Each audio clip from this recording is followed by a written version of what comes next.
আসসালামু আলাইকুম ওরহমতুল্লাহি ওয়াবারাকাতুহ। আমি মোহাম্মদ আরমান হুসাইন।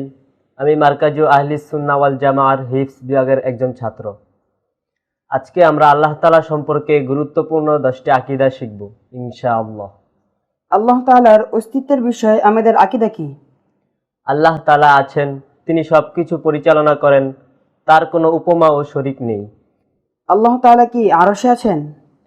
না, আল্লাহ তাআলা সকল কিছু সৃষ্টির পূর্বে যেমন ছিলেন এখনো তেমন আছে। আর আল্লাহ আরশে আছেন, এটা হচ্ছে দেহবাদী আকীদা। আল্লাহ তাআলা কি সকল কিছুর স্রষ্টা?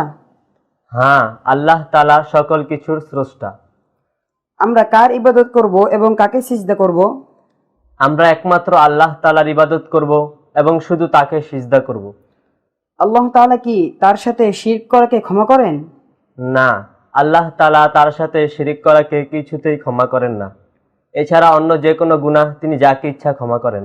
আল্লাহ তাআলার কয়টি নাম রয়েছে? আল্লাহ তাআলার 99টি নাম রয়েছে। আল্লাহ তাআলার কয়টি সিফাত রয়েছে? আল্লাহ তাআলার 7টি সিফাত রয়েছে।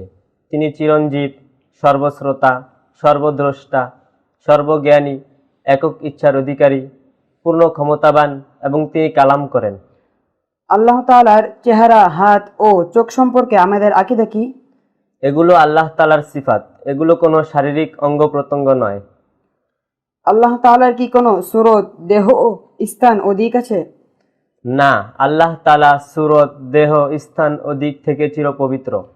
আমরা কি আখিরাতে আল্লাহ তাআলাকে দেখব? হ্যাঁ, আমরা জান্নাত থেকে কোনো উপমা, ধরন ও দিক ছাড়া আল্লাহ তাআলাকে দেখব ইনশাআল্লাহ। আল্লাহ তাআলা আমাদেরকে এই 10টি আকীদা রাখার তৌফিক দান করুন, আমিন। আসসালামু আলাইকুম ওয়া রাহমাতুল্লাহি ওয়া বারাকাতুহু।